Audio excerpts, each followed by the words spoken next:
Hi there, gentle folks. Welcome back to my Global Digital School of Art. And if you happen to be a newcomer, a big welcome to you also.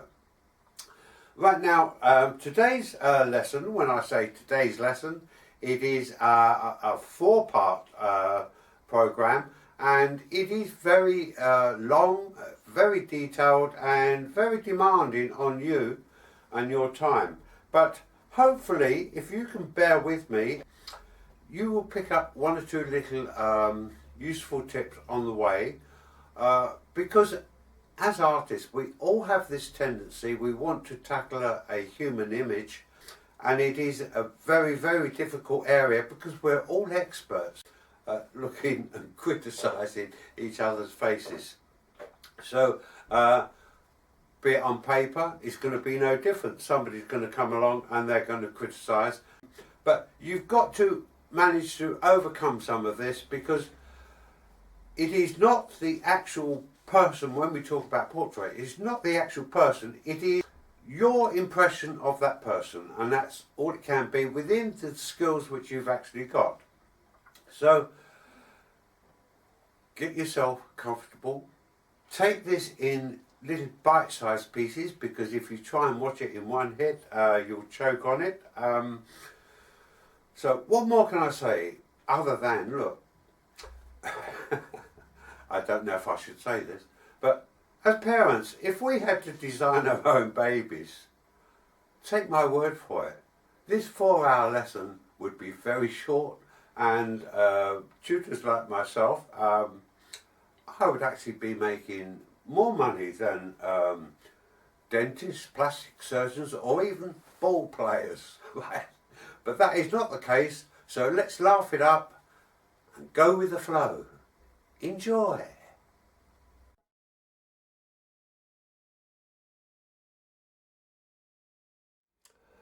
Okay folks, here we go. Now look, here is my tracing of my proposed painting of my granddaughter Ted, and I have transferred it onto a piece of watercolour paper. It is 300 grams in weight. It is fine grain because I don't want sort of heavy knots on there. Cold pressed. Now the reason I've traced it on there is because I do not want to cause any damage using my graphite pencil and my eraser, disturbing the fibres on my piece of paper. Now it is pre-stretched using water-based gummed tape, and if you want to understand a little bit more about what I'm talking about by saying pre-stretched, go to my channel, and I've done a short video on stretching your papers. Right, now here is the transferred image onto my piece of paper, and I'm now going to just zoom that back. The image will disappear. There we go. Right, now I've got fresh water, and I'm going to make the whole of that sheet wet.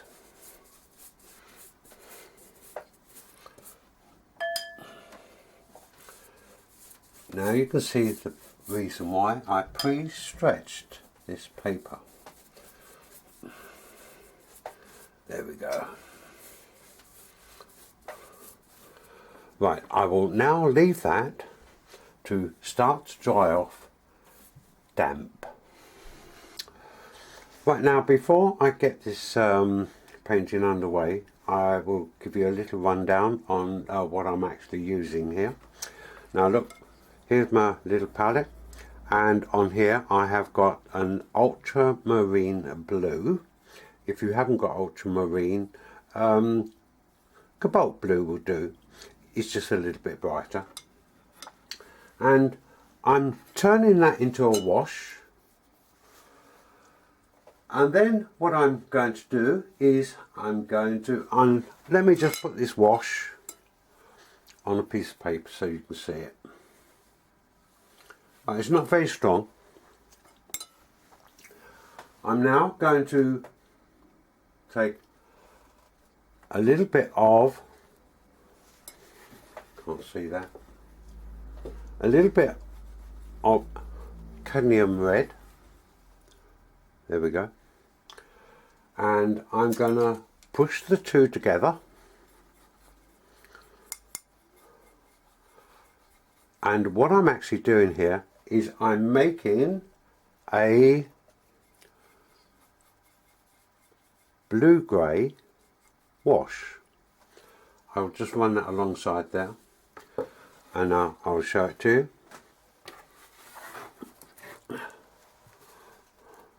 There we are. And the wash, in strength wise, if I was to take it from 1 to 10, it is probably in the region of round about 4. Look, this is a stronger wash. Right, that's probably round about 6. That one's about 4. And by the time I've added more water to it, it will probably be round about 3 to 4. And probably by the time it's dry, it will probably be between 3 and 2. So, having mixed my wash, I will then transfer some of it into a little container with a lid on it. Failing that, a little bowl, and on that I would just put a little bit of cling film on there. Bearing in mind that do not expect to do this in one hit, by the way. You'll be doing a number of sacrifice ones. I'll talk about that later on. Right, now, this is a number 4 brush. I have got here a number 8 brush with a little tag on it. And the reason for that tag, and it's falling off and I haven't even got it wet, will become clear as we move on. I've also got a 0 brush for getting round the eyes, and I've got my little celebrity 1-stroke brush here, chisel end, right? And I'll be using these, and you'll understand why as I'm actually going along. The reason I called it a celebrity little brush, it is a foundling brush. That would have more meaning to students who've followed my other videos. Right, what else have I got? Okay, look, I've got 2 large bowls of clean water, and you'll hear those as I flash from one bowl to the other, because you'll hear a right, so that will give you a clue what I'm doing, because I will be moving at speed. I also have here a roll of soft kitchen tissue. Right, now let me explain the reason why. Speed is of the essence here, and when you hear this and the clink of my bowl, the kitchen roll is next to it, and I will just touch down. That will remove the surplus water off of my brush. Right, now, long gone are the days when I just used to be able to shake it on the floor. Under the health and safety regulations, if a student didn't get out of the way, they would get their feet splattered and I would end up with a wet floor. So this is the simple answer to it. Right, now, you may smile. Watercolour painting can be a dangerous activity. And last but not least, I have got a bucket full of enthusiasm and dreams. So let's bring them on. Right, now, my paper is still damp. You can just about see the image. I've got a pencil here because the camera is struggling to stay in focus, and my lights are down very low in order to stop as much white paper dazzling as I can at this moment in time. Right, now I'm picking up fresh clean water, and I'm going to wet down the areas which I intend to paint. Now, the very fact that the paper is still damp, it means to say that it will not be able to absorb my first wash too quickly. That gives me time. Right, now I'm just going to dab off any little puddles. I'm then going to come back with my first warm blue-grey wash. Right, now I've stirred up my wash, so here we go.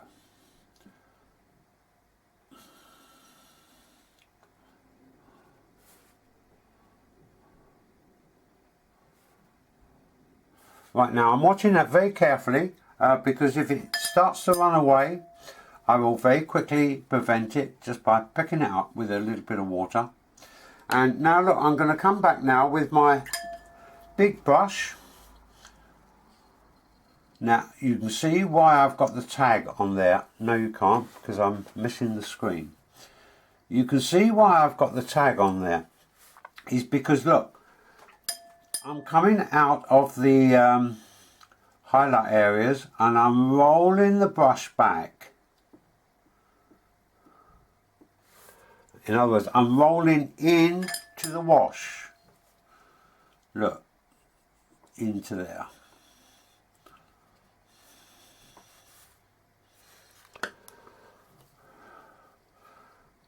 I'm now going to come down with my wash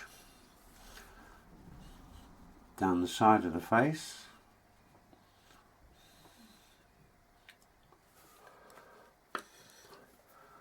Pick up my other brush and come out the cheek into the wash.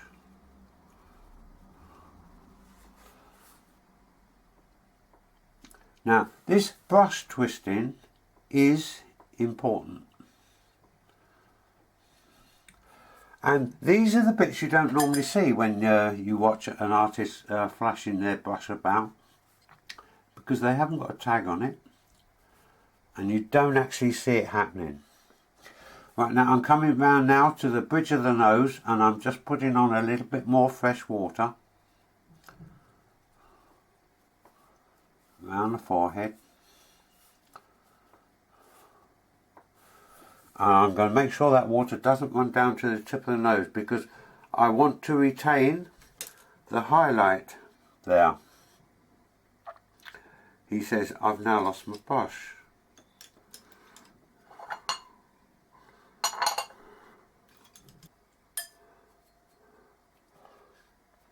Okay, there was a little bit of a delay there. I lost my brush. Now how can you lose a brush when you're sitting there? Right, very quickly now, look, that was about to run into the highlight of the nose. So look, I'm bringing it round off the bridge of the nose, down into the cheek. I can put a little bit more in there. Down into the cheek a little way, and then I will quickly come back and look, I'm coming from the cheek area and I'm rolling my brush now back into that wash. Now it's very subtle, I know,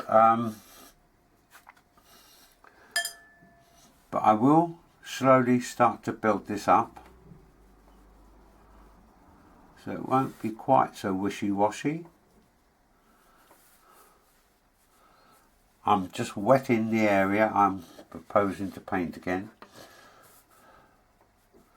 There's my wash going in.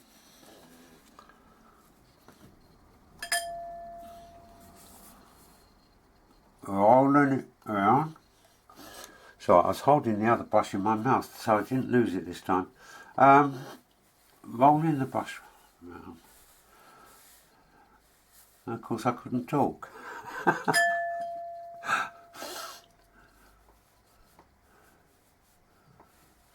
What a crazy world we're living in. Right, now that's running away a little bit towards the highlight of the nose. So look, I'm just twisting my brush to take that little bit of water back up. And then I will just quickly dab it with a tissue.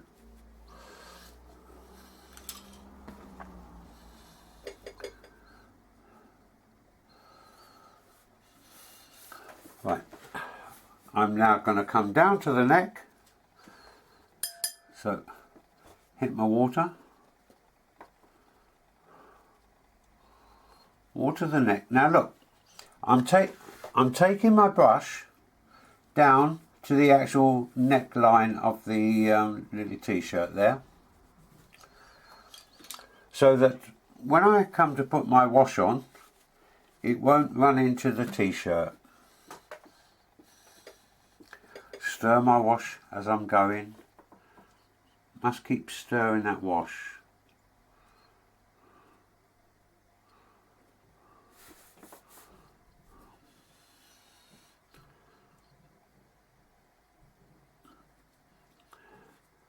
And I must remember to keep looking up at that monitor.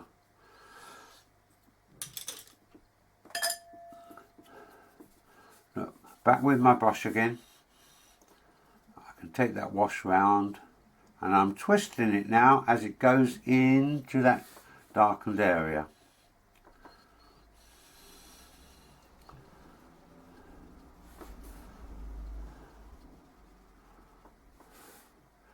Now I can let that gravity go down to the neckline of that t-shirt, because that will be useful later on.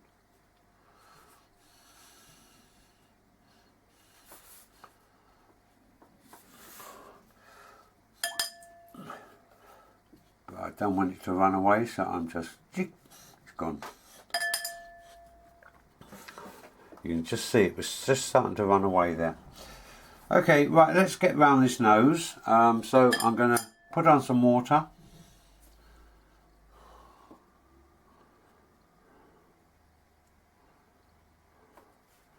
There's a little foreign body there. I'm going to remove that. I don't know what it is. Gone.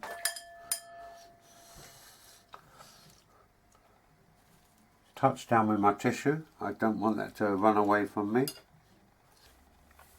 And come back with my wash on the nose.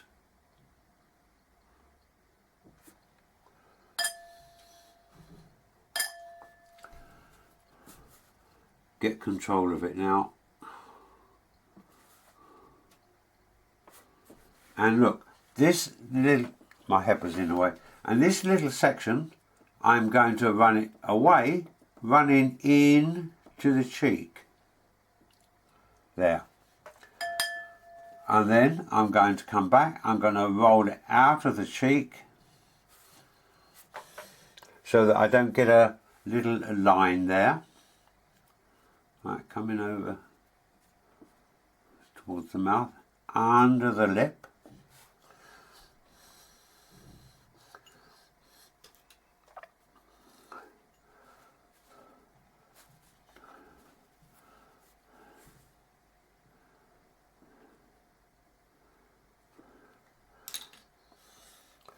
Right, now look, I'm rolling my brush back into that because I don't want it to drop onto the cheek highlight.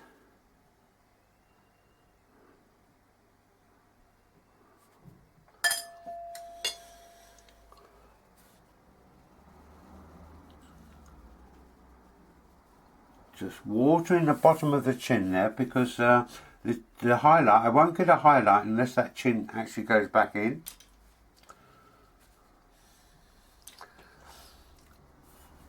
Come back with a little bit of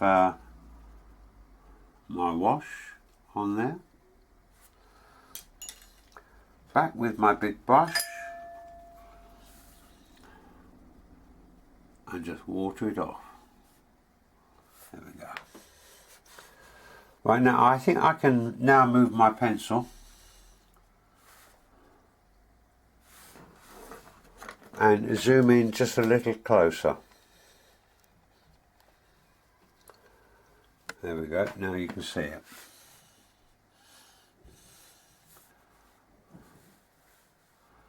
And look, I'm just running water up here, by the way, look, and I'm running the water in the direction of what the cheek will tend to go, and a little bit round this nose area there. There's no big puddle there, so I can come back with my wash. Look, coming out of the eye, down the side of the cheek. Back with my big brush. Water it off, and I'm twisting my brush still.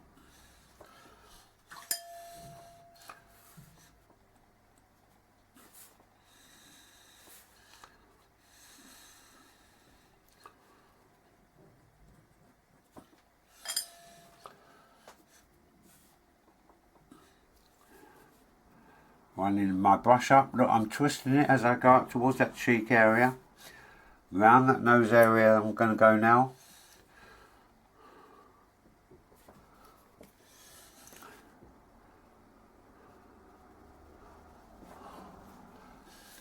Twist that away round to the cheek area again. So it's not only am I going round to the cheek, look, I'm coming down the side where you get that nice little mound. And it comes from the top of the little nostril area there, coming round to the tip of the mouth, and then I clean back. Right, now off the bridge of the nose, it comes down off the bridge of the nose, round towards the cheek, off and away down to the side there. So all the time I'm thinking about the contours of that flesh. Now it's going to be a little bit lighter on this side, so I've just dropped my wash on, run it around the eye area, down towards the nostril, round the nose.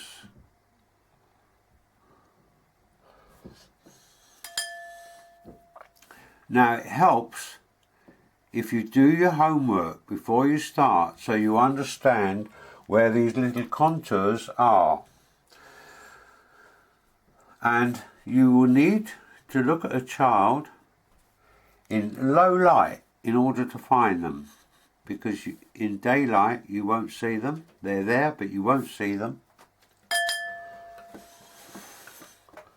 Right, now you know what I'm doing and how I'm thinking. I will now drop into speed painting.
Okay, that's really round about it. If I stay on there any longer, I'm going to start disturbing the paper fibres. And it's not just the fibres, there's usually some whiting in there. One stage they used to use English china clay. So even if the fibres stay still, the actual clay is swelling a little bit. So now's the time to stop. Quit while I'm ahead.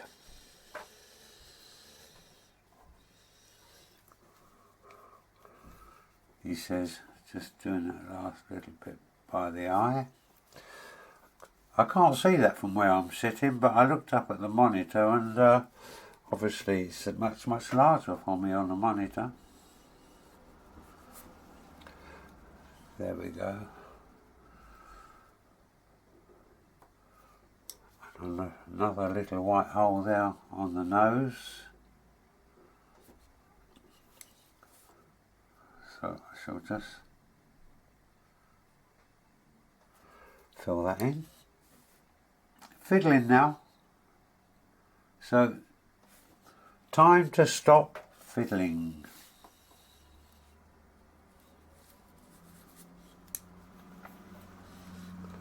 Right, I shall return after I've had a cup of tea.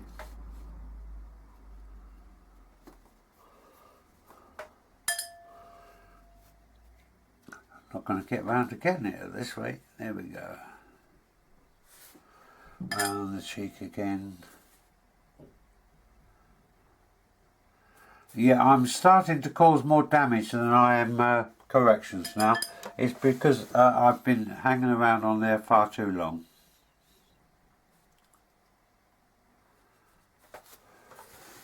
And I keep looking at the monitor now instead of at my painting. I'm almost painting on the monitor. There we go, stop there.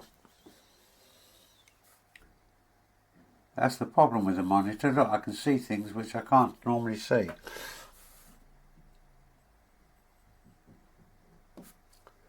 That's it, cup of tea. Right now, apart from my cups of tea, I have been gone for a little while. Life makes other demands on me. But so as a result of which, meanwhile, my paper is now totally dried out. So I'm now going to use that opportunity to make just one or two little alterations on here. There's absolutely nothing wrong with it actually, but it does give me a chance to show you how to go about sorting out one or two little problems which you may have. And so in this particular case, I'm going to remove a little bit of that heavy shadowing under the eye. And in order to do so, I'm going to be using this little one-stroke chisel end brush. I think of it as my celebrity foundling brush, and it needs to earn its keep sitting in my jar. So there's no point in you going off and asking your art supplier or going on eBay looking for a founding brush. You won't find one. Okay, this is an in thing between the students who've viewed my other videos. So let's stop the chat, and I'm going to move this in quite close now. This little area there is not critical, but I don't want that heavy shadowing to go all the way up to the actual eye. So look, what I'm doing is I'm just adding on a little puddle of water on there. I will then wait a moment and just lift it off with a tissue. Right, now, if I want to take off a little bit more, I will do the same thing again. I will put on my puddle of water, And this is the beauty of this little chisel end. You see me rolling my round end brushes, but on this one, look, I can go nick, nick, nick, and I'm digging the little ends of the brush into my paper. I'm not scrubbing, I'm just gently digging them in a little bit. Wait a moment.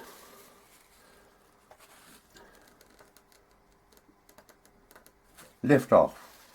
So now look, I've managed to clear that little bit of heavy shadowing away from the actual lower lid. Let me go to another area. Look, there's a piece up there. It is in actual fact under the hair, but I just put a double water on there. Wait for a little while. Come back with my little one stroke brush. Nick, nick, nick, nick, nick, nick, nick. I'm going to go in quite a way there so that you can see the bit I've actually done. Lift off. Right, now you can see that little area which I've actually removed. It's like I say, it wasn't critical. This is all information for you. I've now got the problem of getting back to my damp paper without wetting the whole of the face. Right, now, it's the name of the game about this style of painting is all about damp, damp, damp. And it is possible that one or two of the viewers may live in a rather sort of dry air, arid sorts of countries. Over here in the UK, damp is not normally much of a problem. Of course, there's always the possibility you live in a rainforest. But in order to get this damp again, I do not want to go over my delicate wash with my large water brush. So, look, here is a possibility. Right, now it is a scent atomizer. Look, I accept it is a bit on the twee side, but it makes my students smile and confuses them even more if I'm doing flowers and I put a little drop of rose water in there. But it's possible that you can pick one of these up either at a jumble sale or boot sale, or if in America, a garage sale. Failing that, maybe your old granny's still got one. No point in asking your granddad. Not unless there's something the family never ever told you. Right? Now, hang on, get a grip. Aftershave, folks. Right? So, I can now use this to spray over the top of my paper and not directly at the paper. I spray gently over it so the bigger blobs will fly by.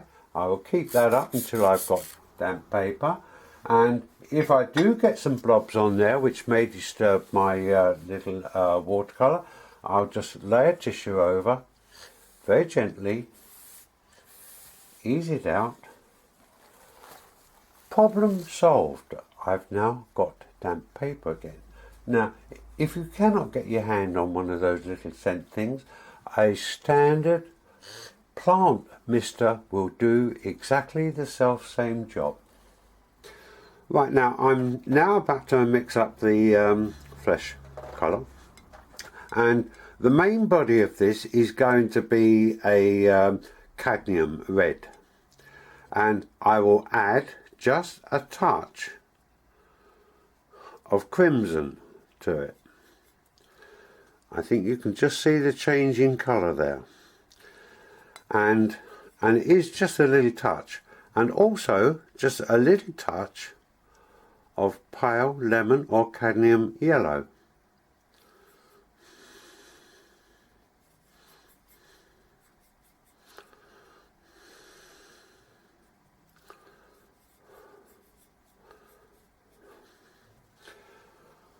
I will then transfer that wash, and it is like the warm blue-grey, round about number 4 in tone, strength-wise. I'll then transfer it to my little bowl. Decant, I think is the word. Now look, if you haven't got these little bowls, egg cups. Egg cups will do absolutely fine. And if you find that the family members are starting to notice or complain about the disappearance of their little egg cups when they come to have their Sunday morning breakfast, look, life is about give and take, and everybody has to suffer a little bit for your art. So if they ask, you're starting to get a little collection of these. Look, as I said, life is about give and take. Look, you take the egg cup, you give them this, there you go, problem solved. Right, now my paper is once again damp from my little atomizer. I'm having a quick look at what I've got here now, and looking at it, I think my underpainting could have had a little bit more blue in there, but we'll go with what we've got. So once again, I will get my fresh water. Be a good idea if I put my glasses on.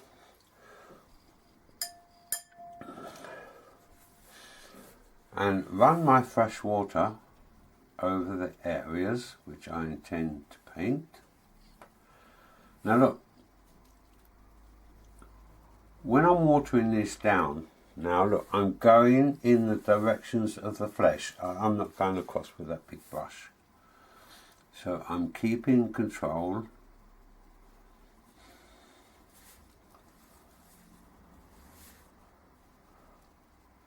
Like so.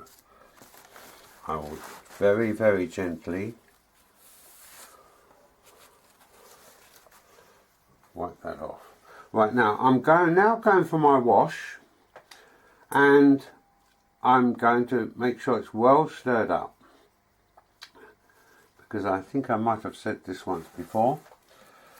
Different pigments have got different weights, so therefore you've got to keep stirring them up. Because the sediment, heavier pigments will come into sediment on the bottom. Right, here we are, fresh water, and I'm just easing that off. Look, it's exactly, look, I'm twisting my brush. It's the same process as what I used on the first layer. And I want a little bit of that to come into the forehead, so I've just encouraged it.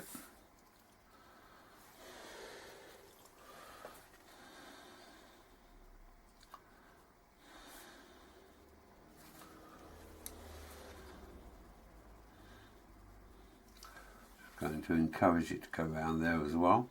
Now, just in case one or two viewers may be wondering why I've done the underlay coat first, when I could have put these two washes together and done them in one. And there's no reason why you shouldn't. My thinking on this has a lot more to do, I'm going to zoom this in, has a lot more to do with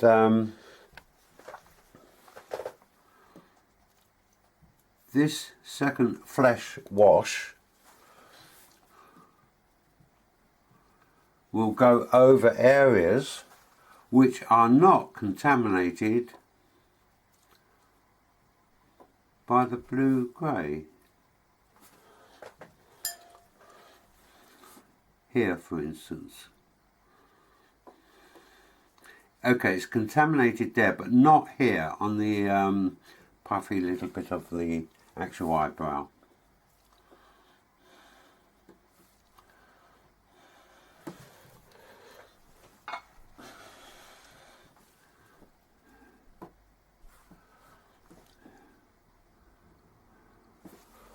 I will now need to zoom that back a little bit.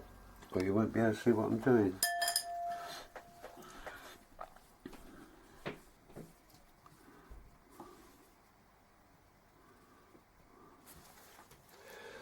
Because the child is very young,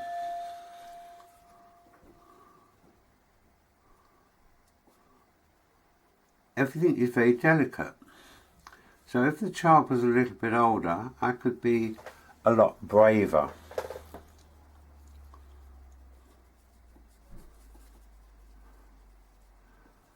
And this, once it's got the reds in there, it stains much easier than what it does when it's you've just got the blue. And so therefore you need to keep everything wet, keep it on the move, and make as many of your slight adjustments or alterations as you go.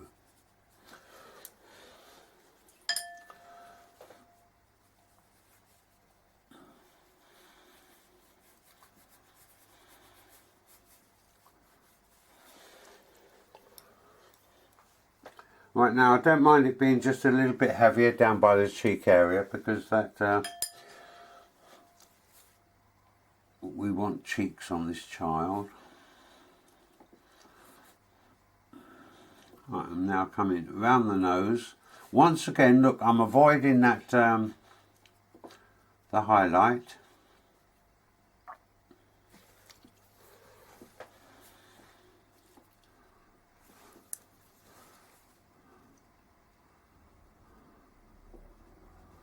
See, that area there is uncontaminated with the blue.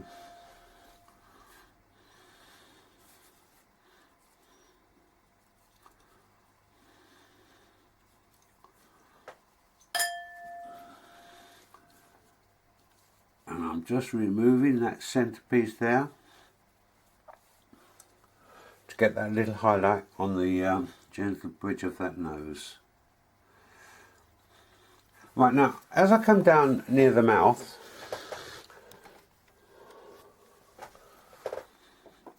it doesn't matter if I overrun the mouth just a fraction, as long as I don't touch the teeth.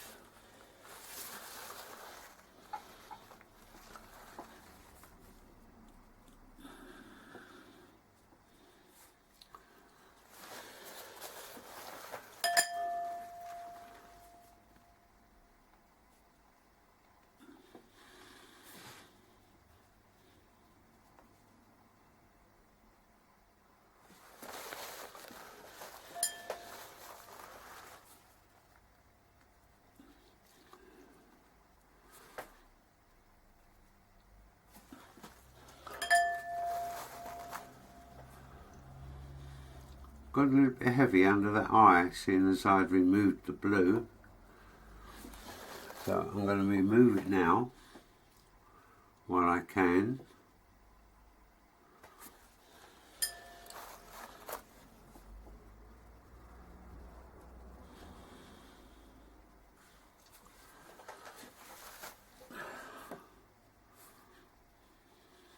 Sorry, I keep getting I must look at my monitor a little bit more. Right, now look, now you know what I'm doing once again. Wrong brush. Now you know what I'm doing once again. I can now start to go into a little bit of speed painting.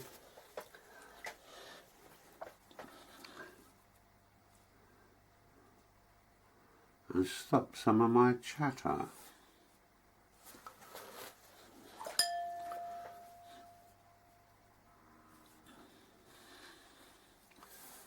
Out of those cheeks.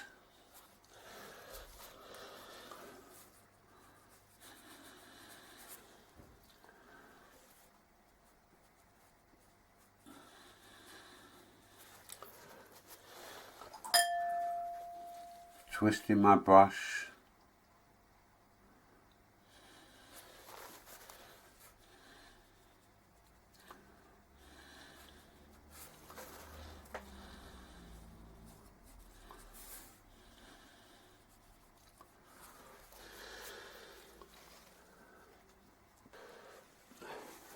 Right, now I'm just going to go down onto below the lower lip.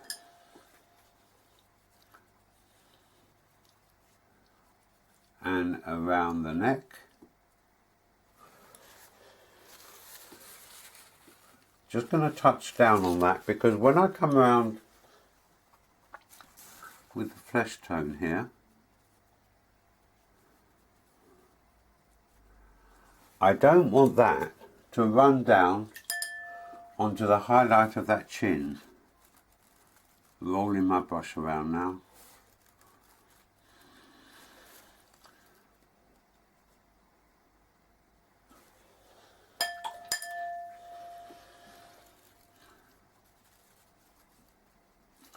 Look, keeping it off that highlight of that chin there.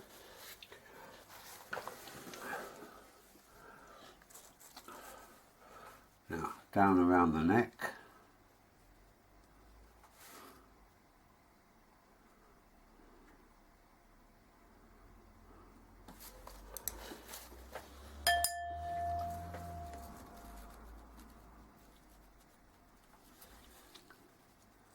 Right, now I can let some of that gravity once again go down to the neck of that t-shirt there.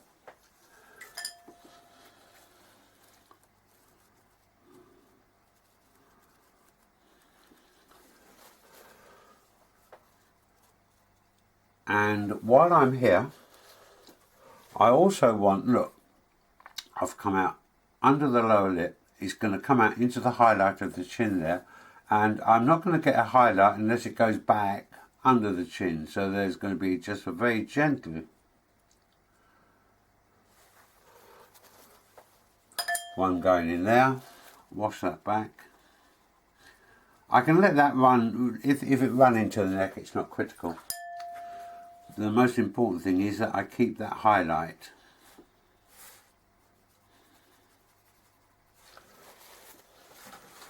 Sorry. There we go.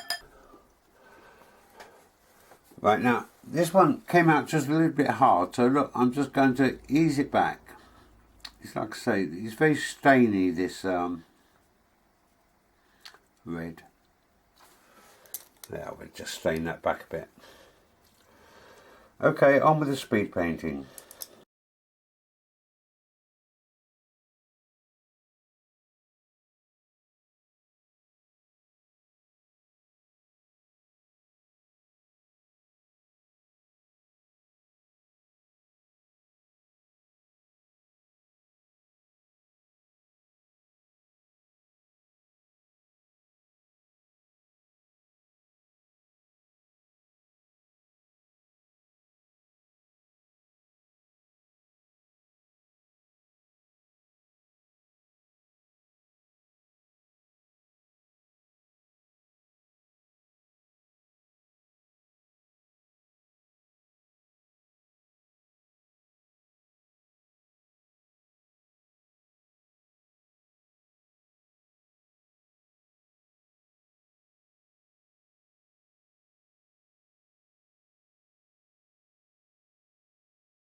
Right, now, just in case you have got something on your painting which is bugging you a little bit, look, you can see how I removed that little area there with my chisel brush. Now, if you don't have a chisel brush, don't panic. Use your big brush. Put on a little bit of water. Wait a moment. Then come back with your big brush and dig it in. Like so. In other words, don't roll it, just dig it in. Get your tissue and lift it out. It's not quite as effective as the little chisel, but it works. And you don't want to suddenly go rushing off down the road saying, oh dear, I've lost my paintings because I haven't got a chisel brush. Use your big brush, and then on your next birthday order a chisel brush. Right, now I'm about to make an adjustment here. It isn't critical, but if you've had the patience to sit and listen to me waffling on, you will always gain something. It may be very, very small. Now look, around the neck there, it was looking a little bit on the red side to me, and down the side of the cheek. So look, I've added on a little bit of fresh water, and really we're going back to the days of on my still life when we were playing with grapes, and I was saying that some of the techniques used on the grapes and on the still life were valid in all subject matter. So look, let me just show you. Look, see this very, very gentle filter I'm about to put on, and I'll just put it on. And that has killed off some of the brilliance of the red, but I've still got to water the edges. And I'll do the same at the top here.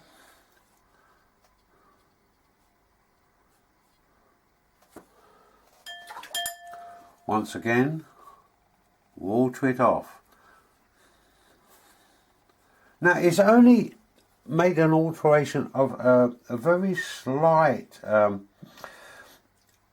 shade. It's not even a full shade, it's half a shade. There we go. Right, I will stop fiddling around with that. I just wanted you to see it so that you realise that there are no smoking mirrors going on here, but these are the sorts of things you won't see on my speed painting one.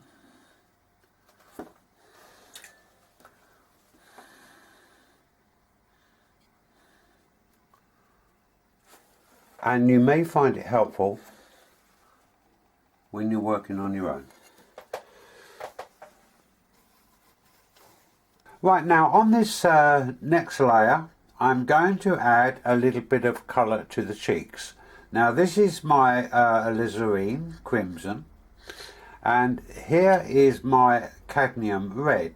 Now on the last one I was using the cadmium red as the main body with just a little touch of yellow in there. So on this one I'm going to be using the crimson as the main body, but I'm going to add just a little bit of my cadmium in there. And I want you to just study that and see just how watery this is. Alright, it is a, not so much a shade, it is a tint. Right, now once again, pristine clear water where I intend to drop this wash in.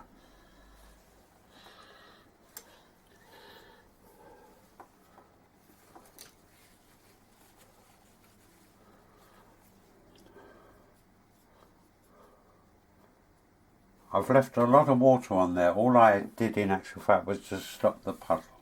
Right, now here I go. Here's the tint going in now.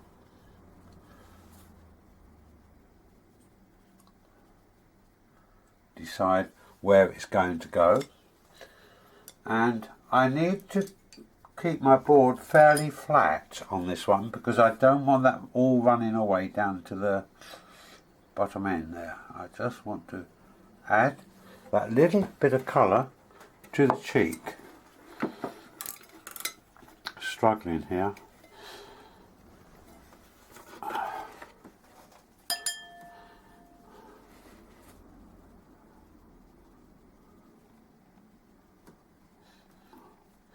Sorry if you can't see it, I've got my board out off at an angle there.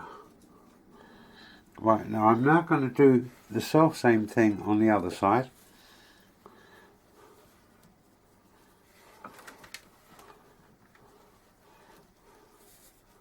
I only hope you can see it. I'm working at a very strange angle here because my board is virtually laying down, not flat, but almost.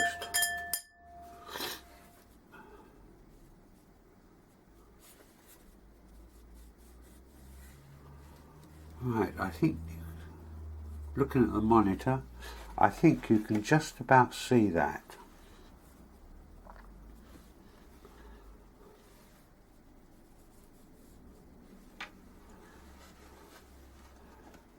Can I tip that forward so you can see it? I think so, just momentarily. There we go.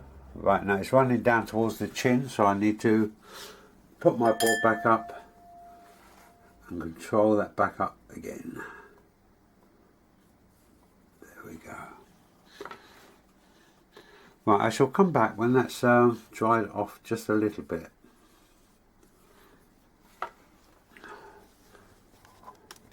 Right, now that little very gentle wash I'd put on there, look, you can see where it ran down to the chin because my board was at too steep an angle, and I've got a little tiny ring at the top there and another one over there, but not to worry, it missed the teeth, right?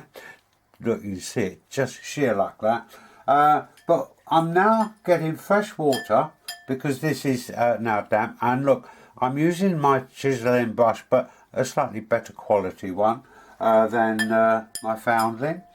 And I'm hitting my fresh water and I'm just touching it down on my tissue.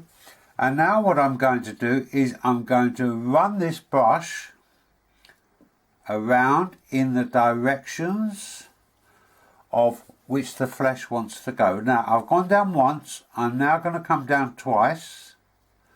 And I turn the brush over to do it. I'll stay away from that area now, so I'm now going to go over the top of the eye. 1, 2. Twice is sufficient.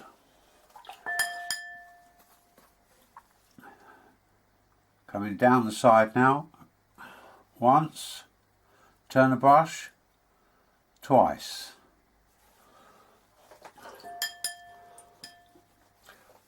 Over the top of the eye. Oh, there's rather a lot of water on that, not to worry.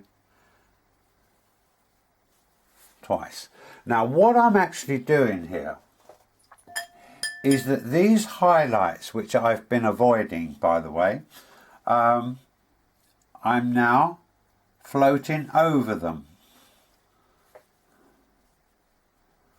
And the reason for that is because I do not want them left white.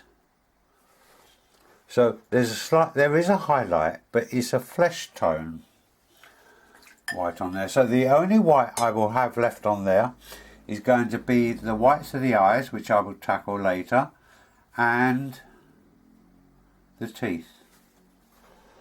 Right, I've just got rid of that little stain there. There's another little one there. No problem, I just made my brush just a little wetter, and I'll come over that and then over the top. Turn my brush up the side. Right, now I'll do now the same with the chin.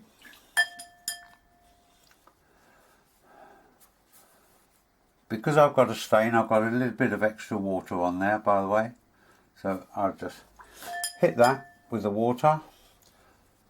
Touch down on my tissue, come back now once, twice. It's still there, so I've got another one here, no problem, water.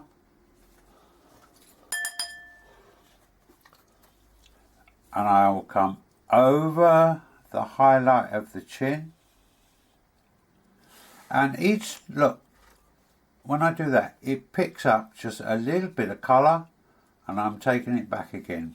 So now the chin is not white. Look, if you make a comparison between the actual highlight of the chin, let me just zoom that in. You can see the highlight of the chin is no longer white. The teeth are white. So gently ease it back in. It's like I say, I'm being very, very fussy here, only because it is a young, delicate face. If it was an older face, I would not be doing this, because I'd be looking for some of those interesting little imperfections. Right, I remember, look, I did the wash round the neck, but I'm still going to do the same thing here. Once, touch my tissue, twice, there we are. Come back the other way. I think that is sufficient on the neck, by the way. So there you have it. We've now got the fresh base on which I can now start to think about painting the features. And yes, okay, it has taken a lot of time just getting this flesh on there, but whatever it takes, because if I was to do this fast, you wouldn't have a clue what was going on, and when you come to do yours, you're going to run into all sorts of problems. Right? And I'm not looking to give you problems, I'm looking to give you some answers. Now, whether or not you're going to paint portraits or not is neither here nor there.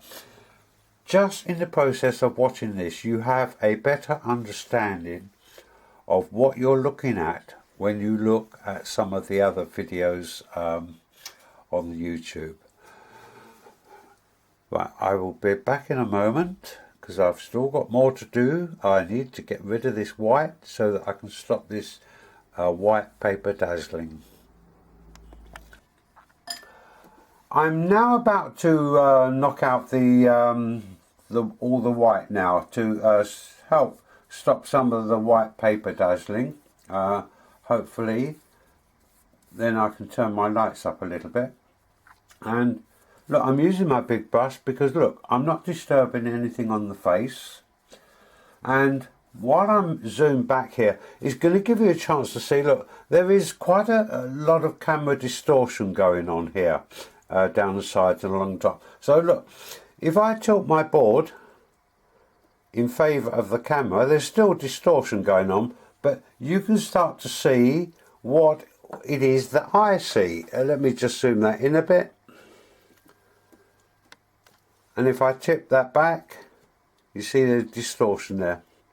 So, trying to get a mix between the camera interest and my interest, I tend to get my head in the way just a little bit every now and again, because it's very difficult to look at your painting and look at the monitor at the same time. Right, stop the chat. I'm just going to let that go off to damp, and then I'm going to put on the undercoat for the hair. Right, now, once again, a little bit of plain water in the hair area. You can just see the water there. And I'm going to add on a wash of, it can be pale cadmium yellow. I've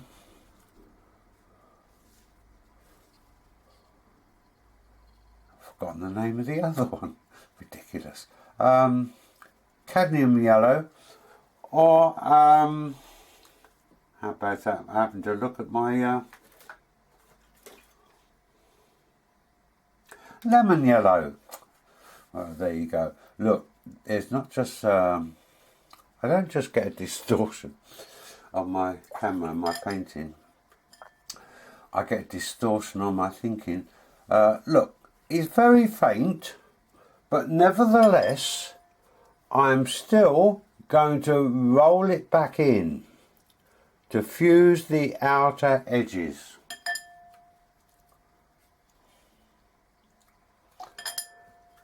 I will now let that dry off.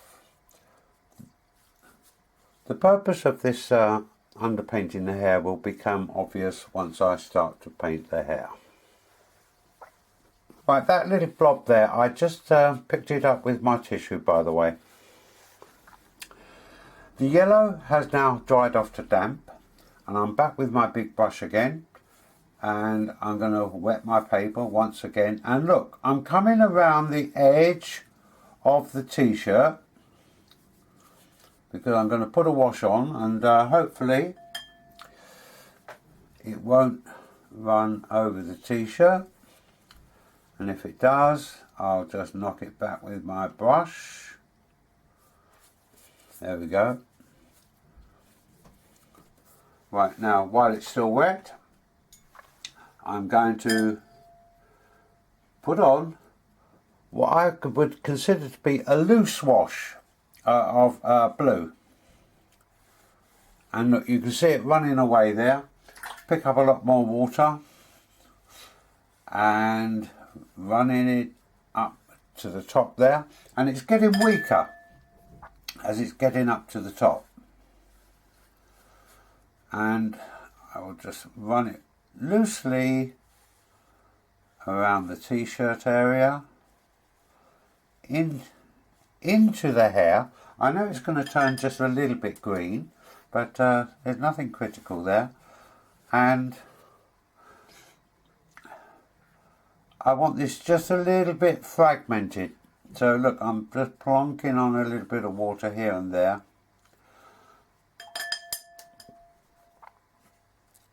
Take up the puddle.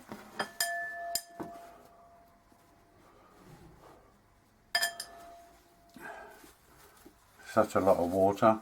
Pick it up with my tissue. I picked it up a little bit too high, so I'll just let it run back. There we go. Same on the other side.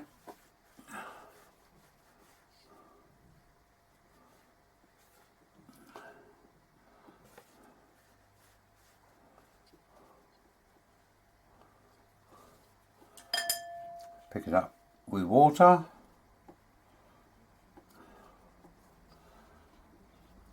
And really, at the top here is just a tint.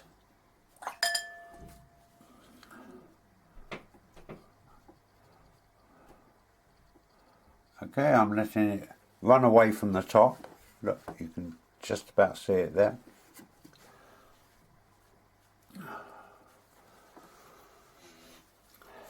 Pick that up at the bottom there.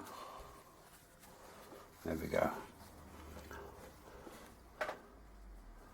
Right, now I have got a base on which to work, and I can start putting on the features.